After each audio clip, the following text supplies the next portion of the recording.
কেন নামাজ পড়ো না ভাইয়া? এই বাপ, মুসলমানের বাচ্চা, কেন নামাজ পড়ো না? ছেলেরা আমার, কেন নামাজ পড়ো না? কেন নামাজ পড়ো না? মালিক আর কেমনে বললে নামাজ পড়তে?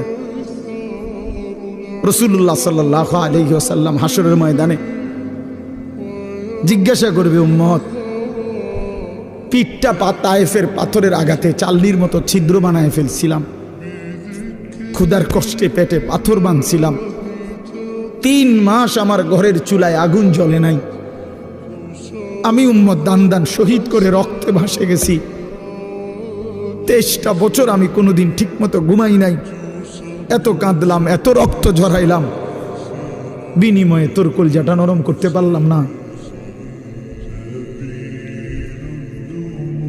তোর দিলটা নরম করতে পারলাম না উম্মত।